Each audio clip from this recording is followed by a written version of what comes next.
श्री विष्णु पुराण द्वितीय अंश 15वां अध्याय। ऋभु का निधाग को अद्वैत ज्ञानोपदेश। श्री पराशरी बोले, हे मैत्रेय, ऐसा कहने पर राजा को मौन होकर मन ही मन सोच विचार करते देख वे विप्रवर यह अद्वैत संबंधिनी कथा सुनाने लगे। ब्राह्मण बोले, हे राज शार्दूल, पूर्व काल में महर्षि ऋभु ने महात्मा निधाग को उपदेश करते हुए जो कुछ कहा था वह सुनो। हे भूपते, परमेष्टि श्री ब्रह्मा जी का ऋभु नामक एक पुत्र था। वह स्वभाव से ही परमार्थ तत्व को जानने वाला था। पूर्व काल में महर्षि पुलस्त्य का पुत्र निधाग उन ऋभु का शिष्य था। उसे उन्होंने अति प्रसन्न होकर संपूर्ण तत्व ज्ञान का उपदेश दिया था। हे नरेश्वर, ऋभु ने देखा कि संपूर्ण शास्त्रों का ज्ञान होते हुए भी निधाग की अद्वैत में निष्ठा नहीं है। उस समय देविका नदी के तीर पर पुलस्त्य जी का बसाया हुआ वीरनगर नामक एक अति रमणीक और समृद्धि संपन्न नगर था। हे पार्थिवोत्तम, रम्य उपवनों से सुशोभित उस पुर में पूर्व काल में ऋभु का शिष्य योगवेत्ता निधाग रहता था। महर्षि ऋभु अपने शिष्य निधाग को देखने के लिए 1 सहस्र दिव्य वर्ष बीतने पर उस नगर में गए। जिस समय निधाग बलि वैश्व देव के अनंतर अपने द्वार पर अतिथियों की प्रतीक्षा कर रहा था, वे उसके दृष्टिगोचर हुए और वह उन्हीं द्वार पर पहुंच अर्घ्यदान पूर्वक अपने घर में ले गया। उस द्विश्रेष्ठ ने उनके हाथ पैर धुलाए और फिर आसन पर बिठाकर आदर पूर्वक कहा, भोजन कीजिए। ऋभु बोले, हे विप्रवर, आपके यहाँ क्या क्या अन्न भोजन करना होगा यह बताइए, क्योंकि कुत्सित अन्न में मेरी रुचि नहीं है। निधाग ने कहा, हे द्विश्रेष्ठ, मेरे घर में सत्तू, जौ की लपसी, कंदमूल, फलादि तथा पुए बने हैं। आपको इनमें से जो कुछ रुचे वही भोजन कीजिए। ऋभु बोले, हे द्विज, ये तो सभी कुत्सित अन्न हैं। मुझे तो तुम हलवा, खीर तथा मट्ठा और खांड से बने स्वादिष्ट भोजन कराओ। तब निधाग ने अपनी स्त्री से कहा, हे गृहदेवी, हमारे घर में जो अच्छी से अच्छी वस्तु हो उसी से इनके लिए अति स्वादिष्ट भोजन बनाओ। ब्राह्मण जड़ भरत ने कहा। उसके ऐसा कहने पर उसकी पत्नी ने अपने पति की आज्ञा से उन विप्रवर के लिए अति स्वादिष्ट अन्न तैयार किया। हे राजन, ऋभु के यथेच्छ भोजन कर चुकने पर निधाग ने अति विनीत होकर उन महामुनि से कहा। निधाग बोले, हे द्विज, कहिए, भोजन करके आपका चित्त स्वस्थ हुआ ना? आप पूर्णतः तृप्त और संतुष्ट हो गए हैं ना? हे विप्रवर, कहिए, आप कहाँ रहने वाले हैं, कहाँ जाने की तैयारी में हैं और कहाँ से पधारे हैं? ऋभु बोले, हे ब्राह्मण, जिसको क्षुधा लगती है उसकी तृप्ति भी हुआ करती है। मुझको तो कभी क्षुधा ही नहीं लगी, फिर तृप्ति के विषय में तुम क्या पूछते हो?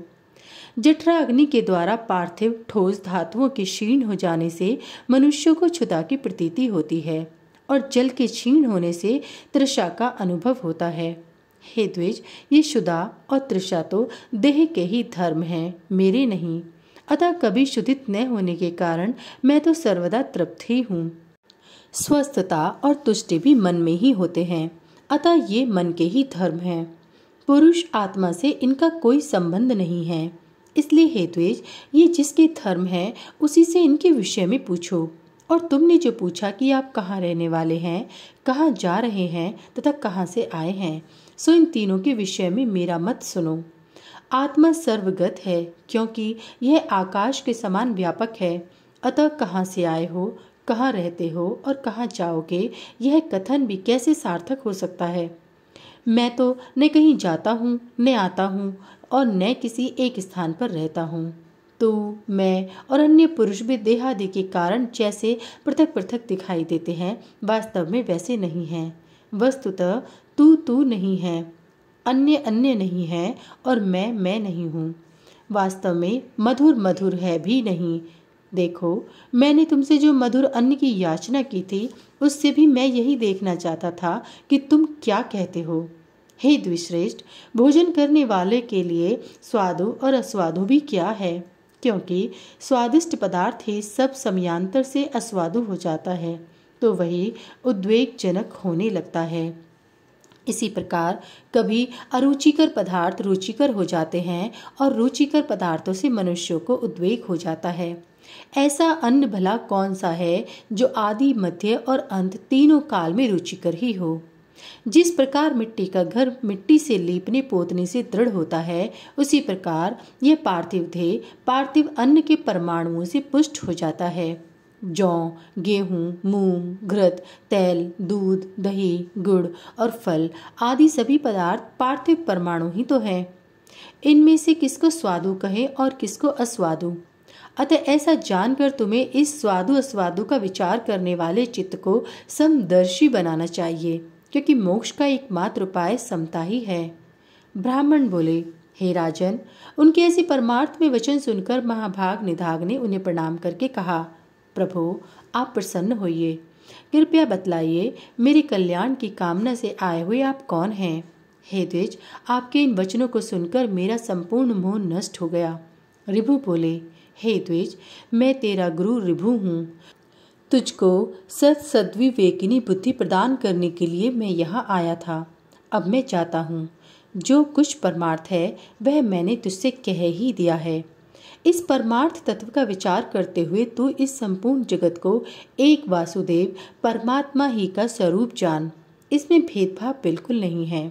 ब्राह्मण बोले, तदंतर निधाग ने बहुत अच्छा कहकर उन्हें प्रणाम किया और फिर उसे परम भक्ति पूर्वक पूजित हो ऋभु स्वेच्छा अनुसार चले गए।